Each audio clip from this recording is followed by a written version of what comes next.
Hey bread bakers, it's me, Ellen, your crazy lady in the kitchen once again. A lot of you have asked me for a tutorial for making bagels, and I wasn't really qualified to do it until my husband and I had a few trials. Nothing was an error, I won't say trial and error, but there was a certain way I wanted to get the bagels, and I think we've finally achieved that because now we can't keep our hands off of them. I was born in Detroit, Michigan, and bagels in Detroit are different, or were different then, than California bagels, and I live in California. We left Detroit when I was 8.5, and whenever my dad or both my parents, or even if we went as a family back to Detroit to visit our family, we would take an empty suitcase just to bring back fresh bagels from the bagel factory, and we would attack them whatever time whoever had the bagels got home, because they were just so amazing. In California, the bagels are fluffy and have a lot of doughy stuff inside. It's not that they taste bad, but it's not what I wanted. It's not the flavor of bagels of my youth. And so I've been trying and trying to get a flatter, heavier, chewier texture bagel, and we've experimented a lot. I looked at a lot of different recipes. I called the King Arthur Bakers Hotline and they gave me some advice, and I think I finally come up with the magic formula, and the description and the recipe and every single detail that I tell you here today I wrote up in the recipe that will be in the description of this video. The reason I'm talking to you a little bit ahead of time before I'm doing anything with dough is because I want to talk about the flour. I started out using bread flour, King Arthur bread flour, and the bagels were good, but they were fluffy like the California bagels, and I didn't want that. So after a lot of research and tweaking a bunch of different things, I found out that using high gluten flour, King Arthur used to call their high gluten flour Sir Lancelot, but they've changed the name and now they just call it high gluten flour. So I started using half high gluten flour and half bread flour, and they were closer. But this last time, a couple weeks ago, when my husband made bagels, I used all high gluten flour, and my bagels are flatter and have a crispier crust and a chewier, heavier, more dense texture, and they are as close to I can get as a Detroit bagel without having the water from Detroit to boil it in. And as a silly note, I actually called my uncle who lives in the Detroit area and said, "Do you think you could ship me some water?" And it, provided a good giggle, but of course that's ridiculous. That's not going to happen. So now you know why I use high gluten flour. If all you have is bread flour, it's not that you cannot use bread flour, but if you want the denser, heavier, flatter bagel like I like, you need the high gluten flour. However, some people have said, well, why not just add extra vital wheat gluten to the bread flour? And I think you can do that, and I think someone researched and found out that it was a teaspoon of vital wheat gluten added to the bread flour, but I cannot vouch for that because I've never ever bought vital wheat gluten. I don't use it. Even in my whole wheat breads, I don't add that. So I don't have that. I just went ahead and bought a 50-pound bag of the Sir Lancelot before they changed the name. So that is what this recipe is based on, but you can use bread flour. You can use bread flour and add gluten. You're gonna have to experiment on your own. The next time the video transitions, it will be me working with the dough. So here's the dough, the bagel dough. It's a tiny bit sticky, but I have already kind of rolled it around in a little flour on my cutting board, on my counter. And I've weighed the dough. It weighs about 815 grams, which means I need about 81 grams per bagel. So I'm just gonna weigh 74, 92, oh boy, I'm off. All right, about 83, close enough. I'm just going to basically make this into a sort of a ball and put it over there. And I'll weigh out the rest of the dough, 81 grams a piece. Yours could differ, so don't go by mine, weigh your own and divide it. And then I'm going to cover these with a dish towel and let them rest for 10 minutes. So I've now divided the dough into 10 balls, and I'm going to cover it with a dish towel and let it rest for 10 minutes. So it's been 10 minutes. I have 10 of these beautiful bagel dough balls, and I'm going to show you how to form them. There are 2 ways that I know of to do it. The first way, it's kind of fun actually, is to poke a hole with my finger and just go like that. You want to make the hole a bit bigger than you think you want the hole, because it can kind of shrink up.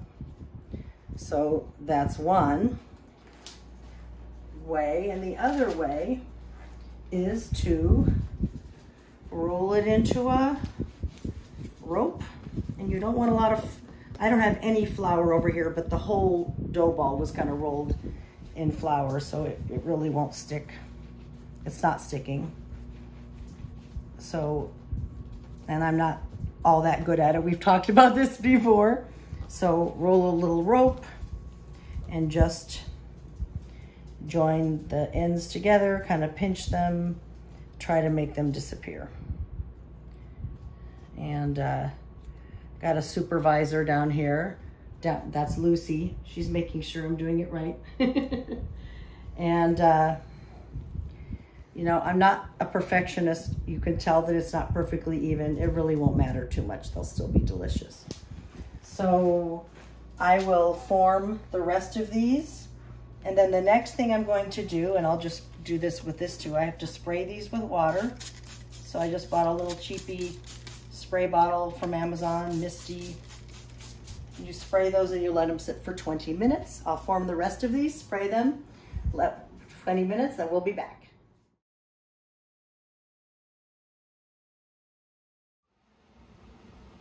So it's time to boil the bagels. I have a big pot of water here, not a huge vat, but a big enough pot. And you can see the level of boil, big rolling bubbles. There are 50 grams, 50 grams of honey in the water. And you're gonna see that I have some interesting things over here. I have tongs, I have chopsticks, and I know what does she need chopsticks for? And then I have this big fat spatula thing. So what I'm going to do, and I didn't mention this earlier, I had cut parchment enough to fit each bagel. You don't have to measure them, but you can see each bagel needs to fit. Now what this parchment is for is to make it really easy to get the bagels into the boiling water. So watch this. I'm going to put it in upside down. Wait just a couple seconds, and we're timing for a minute.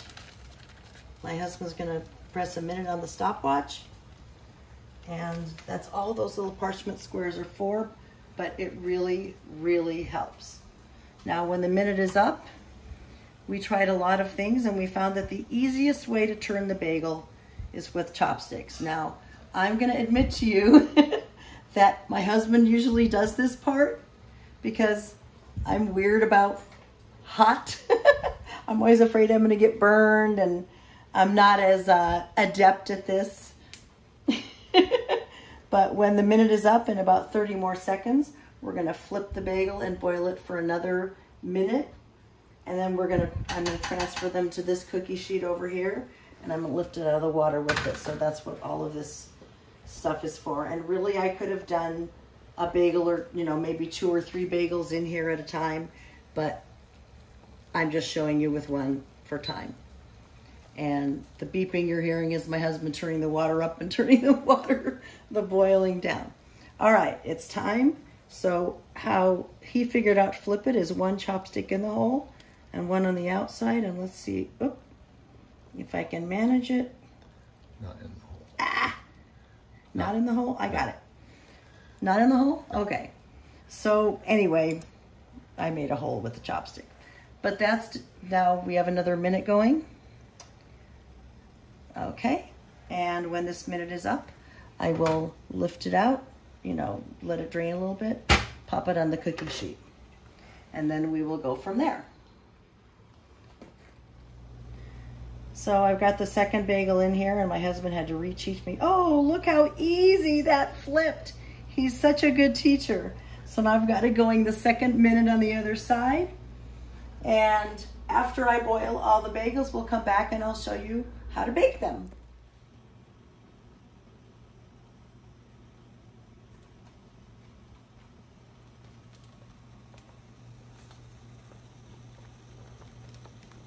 Be careful not to stick your fingers in the boiling water. That's why I'm always a little apprehensive. All right, so it's about time I turn. So now that I've sort of mastered this turning business, better. Look at that. Okay, you've seen me do it 3 times now, so you should be able to do it. If you don't have chopsticks, maybe 2 table knives would work, you know, not sharp knives, but 2 table knives, or 2 bamboo skewers you might have, something like that, right? I think that would work.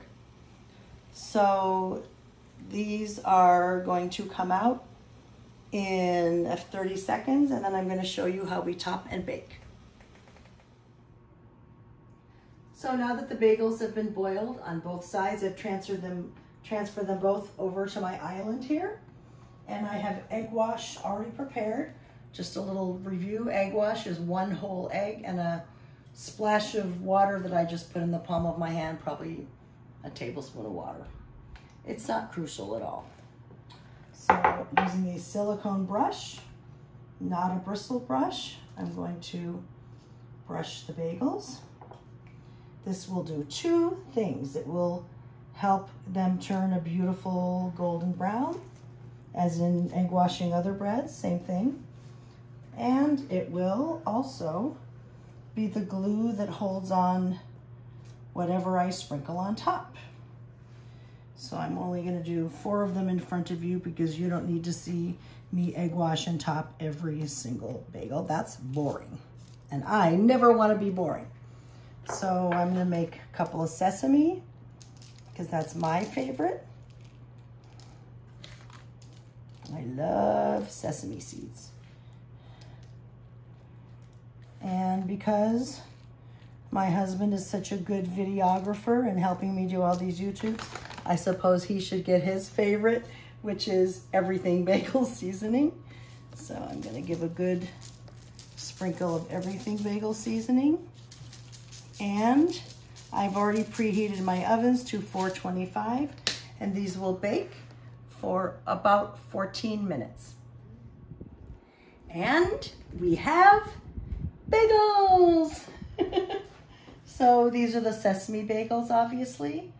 Now, if you live in California, you're gonna notice that my bagels are, you know, they're flatter, and I want them that way. You don't have to make them that way. You can use bread flour and they will be fluffier. Actually, this one is a little fluffier on one side. Well, whatever, but the point is these are not tall, fluffy bagels with a lot of the white bready stuff inside. These are flatter and you get sort of an even amount of crust versus inside, which is just my own personal preference because that's what Detroit bagels were like.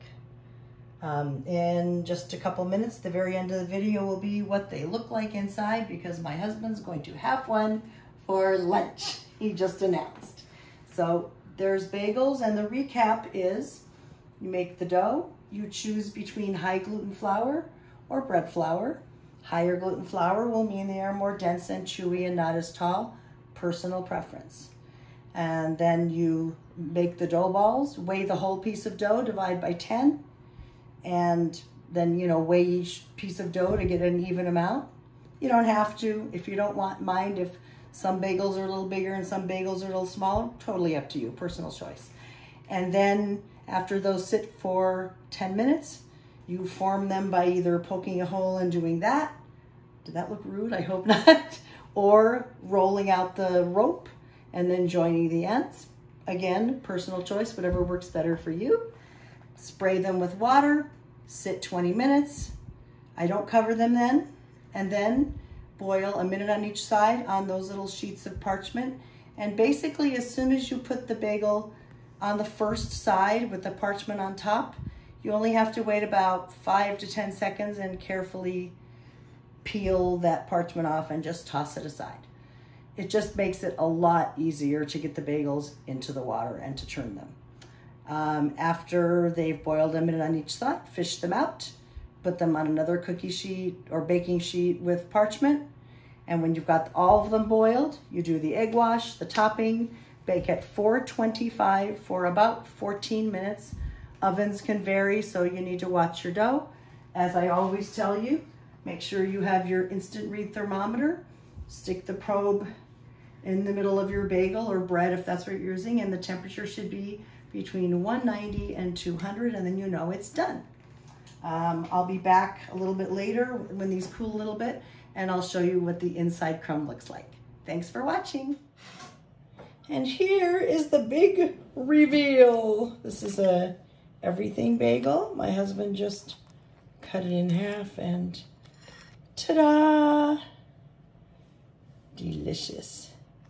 Soft, but see how it's not fluffy with a lot of doughy stuff inside. It's just a little bit of doughy stuff inside. And now he can make his lunch. And this is the end. Thank you for watching. If you like this video, watch some of my other ones and subscribe to my channel. Bye-bye.